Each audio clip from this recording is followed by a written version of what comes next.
Welcome to the debate. Um, Imagine you've spent 30 years sweeping the floors of a world-class observatory. You work the midnight shift, and, every night starts exactly the same way. Right, a bucket of gray water. Right. A bucket of gray water, a mop, and just that overwhelming, sterile reek of pine disinfectant.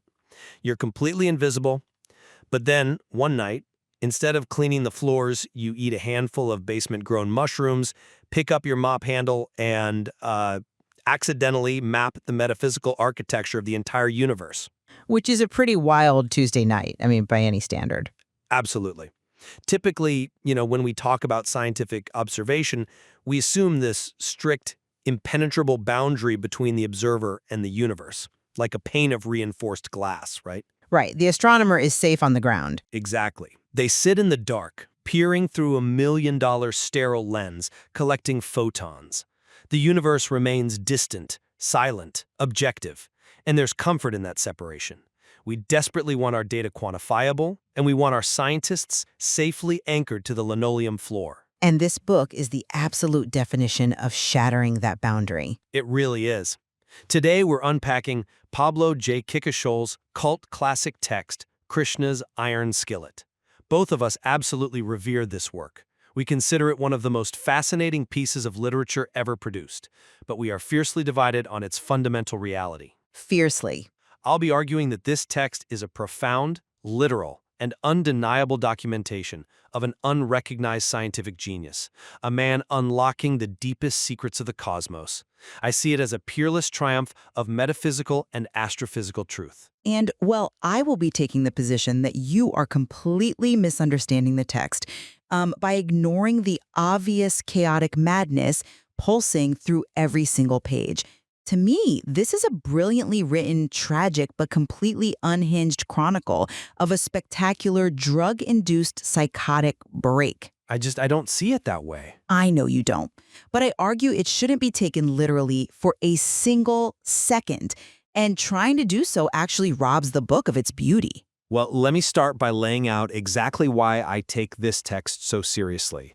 When I look at Krishna's Iron Skillet, I see a flawless, literal account of a rogue scholar's breakthrough. Flawless is a strong word. But look at the setup.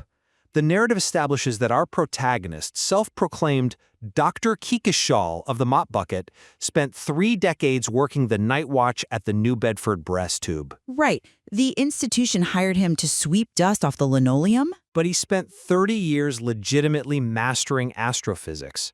He was staring through their $1,000,000 optics when no one was looking, stealing back issues of the Astrophysical Journal from the faculty lounge, teaching his own brain the math in the silent dark. Yes, until he earned a phantom PhD. Exactly. But phantom being the highly operative word there. It exists nowhere but in his own head. The credential might be phantom, sure, but the knowledge was entirely real. He possessed a profound understanding of high-energy gamma bursts, tensor calculus, real-time parallax adjustment. My overarching argument is this: his theoretical knowledge reached a ceiling that mere glass optics could no longer penetrate. So he had to become the instrument. Yes. To see further, the observer had to become the instrument. By synthesizing his rigorous mathematical grid with what he calls a chemical blueprint, the psilocybin mushrooms, he genuinely detached his consciousness from his flesh. He used the chemical to experience raw, uncalibrated radiation. It wasn't a hallucination. It was a highly calibrated launch. See, I come at this from a completely different angle.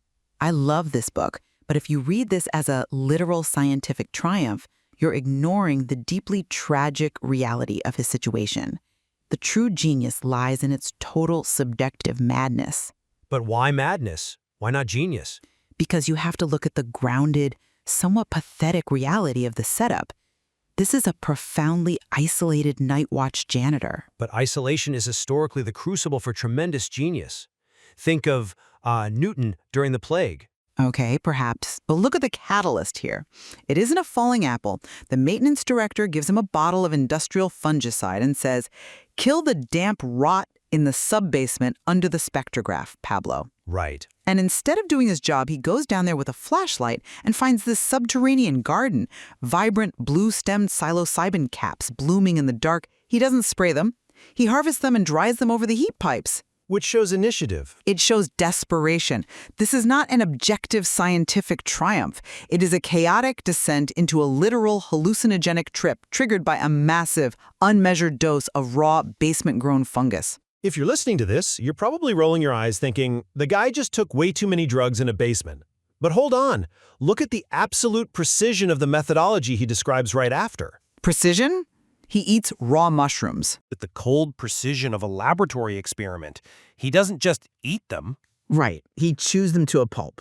Chews a handful to a pulp, washes them down with lukewarm coffee, and follows it with, and this is crucial, a light dose of cosmic equations. He explicitly states that the chemical blueprint must meet the mathematical grid. Okay, but how exactly does doing math in your head suddenly make chewing raw fungus a scientific instrument? Because the psilocybin was a calculated catalyst. Think of the human brain like a standard AM/FM radio, right? Sure. For our entire evolutionary existence, we've only been able to tune into terrestrial frequencies, finding food, avoiding predators. What Kickashole did wasn't smashing the radio. He intentionally ripped out the biological limiter chip. Could map onto the astral plane. He allowed his antenna to pick up the dark matter broadcasts. I'm sorry, I cannot let you call eating a handful of dirt-covered fungus a calculated catalyst. I just don't buy that. Why not? Because you're attempting to graft the rigorous scientific method onto an act of supreme recklessness. Chewing raw fungus washed down with lukewarm coffee isn't a controlled experiment. It's an overdose. And we don't even have to look deep into the text. Just look at the physical cover art of the book itself. The cover art is deeply symbolic. It features a colorful glowing skull, a literal woven basket overflowing with mushrooms, a golden trident, and a detached eyeball floating in space. It captures the mood. Does any of that scream peer-reviewed astrophysical breakthrough to you? No, it screams 1970s pulp fiction acid trip. When he ingests this mixture, he writes, "Click, the lock on my skull snaps open. The observatory floor dissolves like wet paper." Exactly. Blending tensor calculus with a massive dose of psilocybin doesn't equal a space launch. It equals a man becoming so intensely intoxicated that his physical reality, the linoleum he's supposed to be sweeping, just melts away. But the dissolving of the floor is exactly what we would expect if consciousness were truly untethered from its physical anchor. He doesn't say his mind just got fuzzy. He says a lot of things.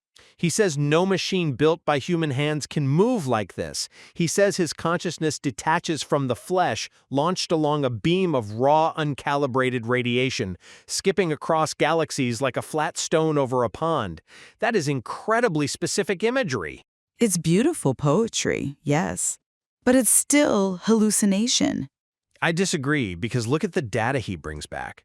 He describes light years blurring into neon ribbons, and nebula tasting like static and copper on the back of a ghost tongue. Static in copper, right. Yes! That synesthesia, the physical tasting of static and copper, is a brilliant articulation of a mind processing raw cosmic data without the biological filters of a human body. When you don't have eyes and ears, how do you process radiation? You process it as raw sensory blend. It proves he entered a valid metaphysical plane. Wait. Synesthesia is quite literally a hallmark of severe hallucinogenic intoxication. People on heavy psychedelics constantly report tasting colors or hearing geometry. But he's an astronomer. You're taking the poetry of his delusion and mistaking it for astrophysics.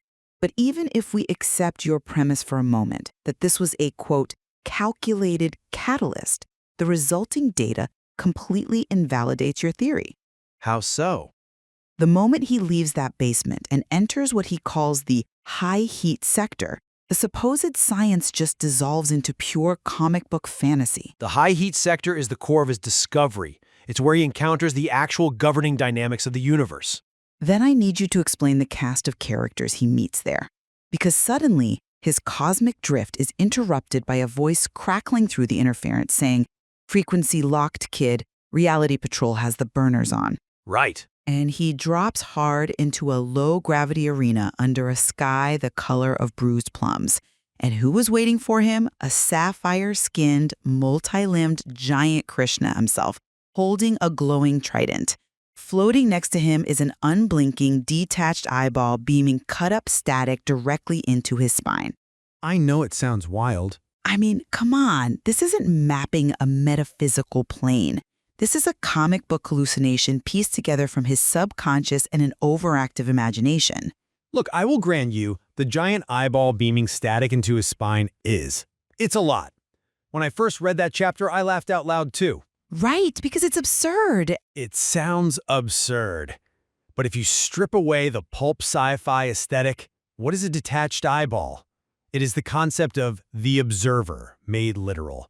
You're demanding that the deep cosmos conform to our mundane expectations of space.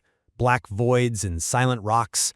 Why shouldn't raw cosmic truth manifest in archetypal forms? Archetypal forms, like a sapphire giant? He refers to the giant as Krishna. Yes, but he's using the mythological language available to him to describe an entity of immense, multidimensional power. So the universe is governed by a literal reality patrol. The reality patrol is his mind's translation of the physical laws of the universe pushing back against an anomalous consciousness. He doesn't belong there. The universe is hostile. The static being beamed into his spine is a profound metaphor, or maybe a literal manifestation, of the universe observing him back. For 30 years, he observed the universe through a lens. Now it's looking at him. I think that is an incredibly charitable reading of a scene that devolves into him fighting four-armed green hulks rushing from violet shadows with radium carbines blazing. It gets intense, I agree. We are so far beyond astrophysics at this point. He literally says he draws 4 feet of broadsword steel, leaps 50 feet into the thin air, and hacks through alien flesh. Where did the janitor get a broadsword? Why is a man who spent 30 years mastering real-time parallax adjustments suddenly starring in a pulpy space opera? Because the mathematics required navigation. For our listeners, parallax adjustment is how we calculate the distance to stars by looking at them from 2 different orbital angles. It's geometry, sure. Right, it's geometry. But why would a guy pushing a broom need to master that? Because he wasn't measuring stars. He was calculating the exact geometric trajectory needed to project his own consciousness across the void. The broadsword, the leaping, he is navigating a conceptual landscape where thought and intent take physical form. You're acting like he was playing a highly calibrated video game.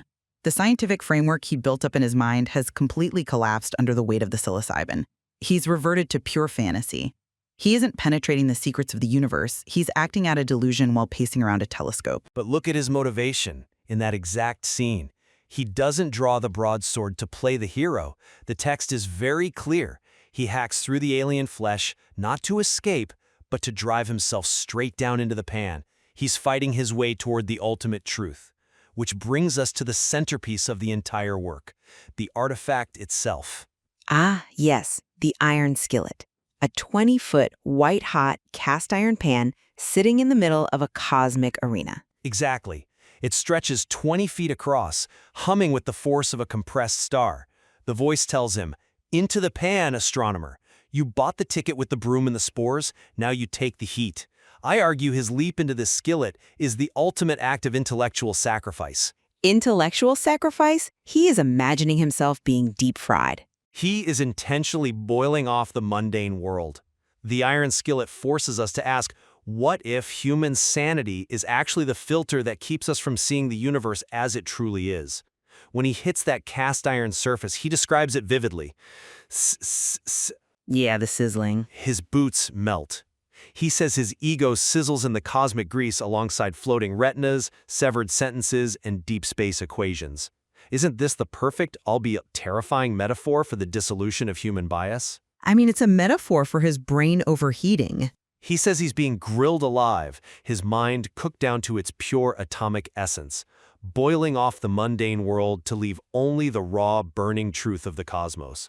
He bypassed the million-dollar optics and achieved absolute, unmediated observation. It's a triumph. That is a fascinating interpretation of the imagery, but Have you considered the brutal, undeniable physical reality of how this scene actually ends? I think it ends beautifully. You're romanticizing his transcendence, but the text forcefully yanks us back to reality. He says, the heat peels the skin off his astral projection. That sounds incredibly traumatic. He claims the heat splits the sky wide open. But what is actually splitting the sky? The fabric of reality tearing. No, it's the fluorescent lights of the observatory flickering overhead. The cosmic journey abruptly ends because reality reasserts itself. It ends because he reached the absolute limit of what a human consciousness can endure in that state of exposure. It ends because he passed out. The text doesn't leave this ambiguous. When the sky splits open, he isn't floating in an ethereal void. He wakes up with a mop handle resting against his knee. He's lying on the cold linoleum floor of the New Bedford brass tube. And he explicitly notes that he has a mouthful of copper and earth. Yes, the lingering taste of the cosmos, the residual synesthesia. No, it's the literal taste of dirt and his own blood because he collapsed and smashed his face onto a dirty floor. He hasn't transcended anything. Look at the sequence of events without the poetry. He ingested a massive amount of basement-grown fungus, had a violent hallucination where he jumped into a frying pan, and then he passed out on the job. That is a devastatingly cynical reading. It's not cynical. It's recognizing the tragedy of the character. This brilliant self-taught mind, a man capable of genuinely grasping tensor calculus, is trapped in a life so mundane, so steeped in pine disinfectant, that he has to poison himself just to feel like he's exploring the stars. If we accept this as a literal scientific breakthrough, we rob the book of its literary power. But by insisting it's merely a psychological portrait, you're acting exactly like the institutional scientists Kickashole bypassed. Oh, come on. You are. You're trying to put a neat, safe categorization on an event that fundamentally defies category. You want to look at his experience like an X-ray and say, here is the psychosis. But Kickashole's work demands that we take his synthesis seriously. The math is real. We know he learned it. Yes, he learned the math. So if the chemistry was potent enough to detach him, then the experience in the high heat sector is a legitimate data point, however bizarre it appears to our grounded sensibilities. But the data point involves an unblinking detached eyeball. We have to apply some epistemological friction here. A hallucination built out of astrophysics equations is still a hallucination. The fact that he read the astrophysical journal just means his subconscious is incredibly well stocked with high-level concepts. When the lock on his skull snapped open, that's what spilled out. It's a beautiful spill, but it's still just a spill on the linoleum. I disagree. That assumption rests on the idea that the human subconscious is incapable of accessing external truth. If the mathematics he internalized are the actual governing language of the universe, and the psilocybin removed the dampening field of human sensory limitation— The limiter chip again. Yes, then his subjective experience is an objective journey. He didn't project his mind into a void. He aligned his frequency. Frequency locked, kid. He tuned the radio. And I say again, that station plays radium carbines and cosmic grease. Exactly. Because the raw truth of the cosmos isn't a sterile equation sitting on a whiteboard. It's violent. It's chaotic. It's an iron skillet humming with the force of a compressed star. The absolute genius of Dr. Kickashole is that he didn't flinch when he saw it. He drew his sword and he dove into the pan. Well, he definitely dove headfirst, we can agree on that much. But look at the final image of the text. You read the cold linoleum and the mop handle as a heavy return to the physical vessel. I read it as the crushing weight of reality. The final line says he's staring up at the stars through the dome, no longer watching them, but swimming in their blood. That is the perspective of a man who has fundamentally altered his relationship with the universe. He's swimming in their blood because he's lying on his back, concussed, bleeding in his mouth. The contrast between the sublime imagery of his hallucination and the incredibly bleak reality of his waking life is what makes Christian's Iron Skillet a masterpiece. It's the juxtaposition of the gray water in his mop bucket and the sapphire skin of the giant. It's powerful, certainly. As a literal event, it's a bizarre sci-fi procedural. But as a portrait of a fractured, brilliant mind desperately seeking meaning in the silent dark, that is profound. And that really brings us to the crux of our debate today.